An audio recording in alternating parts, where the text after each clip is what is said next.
የሆነ ጊዜ ጎበዝ አልነበር? ትዝ አይላችሁም? እነዛ ሳምንታት የሆነ ጊዜ እኮ ጸሎት ማድረግ ጀምረን ነበር አይደል? የሆነ ጊዜ ጸበል እንዴት ነበር? የሆነ ጊዜ ጥሩ ነበር። የሆነ ጊዜ ትተነው ነበር ኃጢአቱን። የሆነ ጊዜ ንስሐ ገብተናል ተሳክቶልን። የሆነ ጊዜ ቆርበናል። ያቺ ቀን ተስፋችሁ ትሆናችሁ። ማድረግ እንደምትችሉ ተስፋችሁ ናት ያቺ ቀን። እኔ እኮ የሆነ ቀን ተነስቼ አውቃለሁ በሉ። ለእኔ አዲስ አይደለም መውደቅ፣ መነሳትም አዲስ አይደለም። አውቀዋለሁ ጣዕሙን። እግዚአብሔር ሰዎችን ያለ ተስፋ አይተውም። ምንም ቢሆን ጎበዝ የነበርንበት የሆነ ቀን ነበር። ያቺን ቀን የመነዘራችሁ ኑሩ። እንዲች ብላችሁ ተስፋ እንዳቆርጡ በፍጹም። በተለይ በመንፈስ ሕይወታችሁ ተስፋ እንዳቆርጡ። ምንም ብትቆርጡ በእግዚአብሔር ተስፋ እንዳቆርጡ።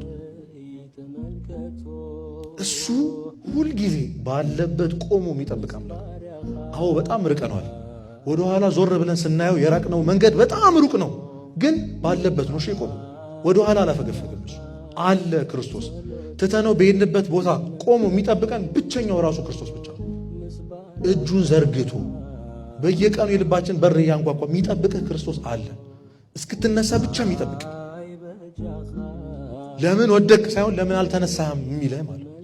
ስጠብቅህ ነበር እኮ የሚልህ አምላክ አለ። ለማን ብላችሁ ነው ተስፋ የምትቆርጡት? ለማን ብላችሁ?